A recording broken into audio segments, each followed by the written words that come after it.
Good morning. I'm joined this morning by Matthew Barker. Good morning, sir. Good morning. Good morning. Perhaps before I start interrogating you in my non-Jeremy Paxman style, you'd like to tell the viewers what it is that you do and your company, please. Certainly.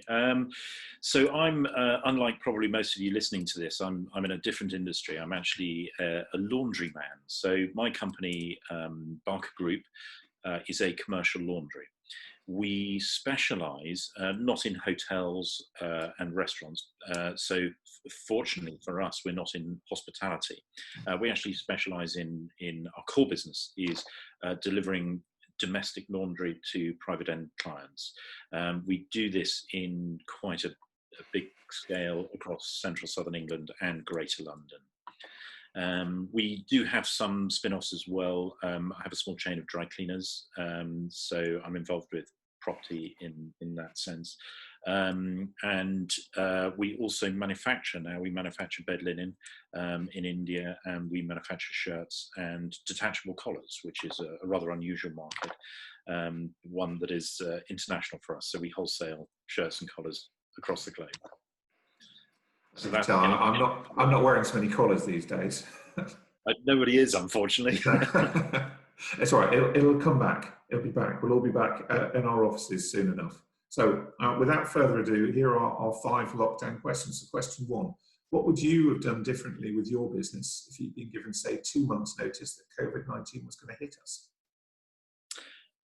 Yeah, 2 months is quite a long time, I think. I think one of the problems with our decision-making process when we went into this issue was the fact that we were unsure about any detail about how the government were going to react, what assistance there was going to be.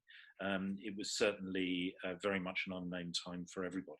Now, had we been pre-prepared by 2 months, with that information on how furlough was going to work, the fact that the furlough scheme was going to be available to us, the job retention scheme was going to be available, and the detail of that, I think we would have been able to make those decisions on furloughing certain sections of our business much quicker, much earlier.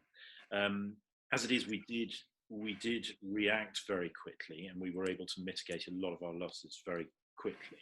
But that's partly experience. I've been through disasters in the past, fires and floods. I haven't had locusts, but now the plague. So earthquake is another one. I haven't done that, but yeah. So a bit of experience. We reacted very quickly, and yes, I think. But 2 months' notice, we might have saved a few £1,000s. I was wondering if we're ever going to have an earthquake. I hadn't thought about that one. I'll have to put that one in the list of things to prepare for. I think fairly safe here in yeah. Well, we hope so anyway. So question 2, who or what has impressed you the most in the past few weeks since lockdown's begun? Okay, who's impressed me the most? Well,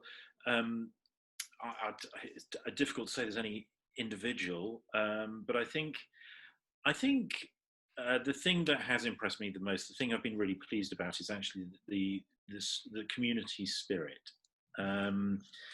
I think when we, are out walking down the road, I think people are much nicer to other people at a distance, of course. I think everyone smiles. People say good morning in a way, just a bit more than they used to, which is rather nice.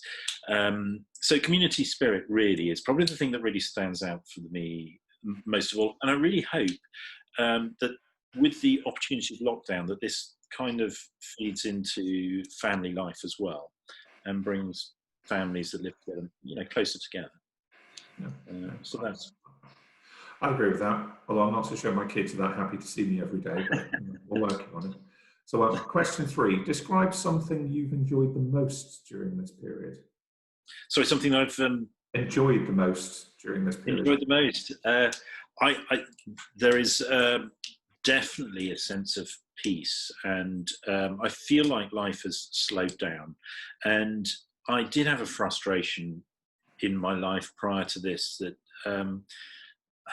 life is very fast. It's very busy. We live in a very, we're not in London, but Bournemouth is a very busy conurbation. Southampton's a busy conurbation. The whole area is very fast. Traffic is, you know, our road infrastructure is not the best, but we live in a fairly people working in London wouldn't say it. We're so laid back compared to them, but it is still a very busy environment. There's a lot of people around, so the sense of peace has been really wonderful. I've enjoyed that, and I'm still commuting to work on a daily basis. That is almost a pleasure. Driving is almost a pleasure again. Yes, I found that the odd time I've been out, which I've saved a fortune in fuel, I try and drive at least once a week to remind me how to move my car. Right. I've got this fear that I'll forget.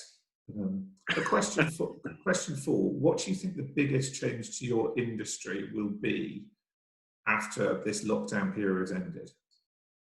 Biggest change in the industry, yeah, that's an interesting one. I think it's going to be, and it's not just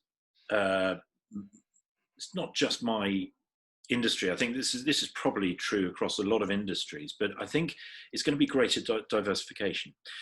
What happened in our industry is probably more than half of our industry relies on the hospitality industry, which, as we know, it's been very harsh, this crisis on the hospitality industry. Most industrial laundries, commercial laundries, feed off the hospitality industry, so it's going to be harsh for them. It's going to take them a long time to come back. So I think diversification we will start to see as we come out of this, in a lot of industries, but especially in ours, where people are looking to do other things. It might mean that I have greater competition coming out of this, or it might mean that I have people preying on my business and want it. Who knows? So it may be good, it may be bad for me. I don't know.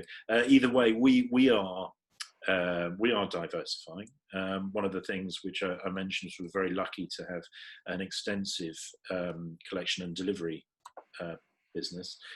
We are delivering to 3,500 customers every week, and we're actually adding products and services to what we do, so we can share footprint with other products with other companies, and that will continue after lockdown. We're quite looking forward to that. So we're actually going into food delivery and alcohol delivery, and creating a virtual hotel service called room service. And so you'll be able to get everything that you would enjoy from a hotel, from the kitchen, from the sommelier, from housekeeping, and from the concierge. That's the service you'll be able to get with us in the future. So that's a massive diversification from where we are, and I don't think we're alone in that. So huge diversification is what we'll see. I'm going to be signing up for that. That sounds amazing. And don't forget, Amazon just started off as a book retailer, and look where they are now. Right. Okay. Yeah, I've got a long way to go to get there, but. And you've got more hair than Jeff Bezos. I think I'm already sort of towards Jeff Bezos' hair, which is, my hair used to be quite long and luscious. It seems to be fading over time. So well, you got the clippers. I can't order any clippers online. It's a nightmare trying to get it. Anyway. Yeah. I think the Weil and all of the other manufacturers have made quite a lot of money from clippers in the past few years. So last question, last but not least, what's the one thing you're most looking forward to that you haven't been able to do because of the social distancing restrictions that are put in place on us? This is so easy, this one. Apart from being able to see members of my family that I haven't been able to, I've been restricted in seeing them. That'll be really nice, getting together with them. But the biggest thing, I have to admit, is going down the pub. It really is. To say it's a big part of my life is perhaps a little dangerous. It's a couple of times a week that I have myself and a group of friends. We get together. They're all in business as well, so it's that socialising. What I did realise actually when this crisis happened and we went into lockdown was I didn't miss the alcohol. I'm barely drinking at home. I don't need alcohol. It's the socialising which I miss, and getting together with my mates at the pub. I think they're great venues, and I think they're good for our society, and I'm looking forward to getting back.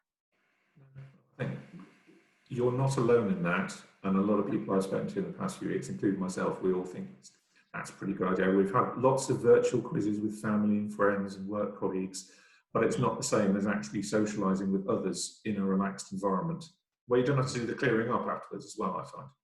Absolutely. Well, thanks very much for your time this morning, Matthew. I really appreciate that. And we look forward to seeing more details about your hotel at home soon. So thank you very much and goodbye. Thank you. Thanks, Paul.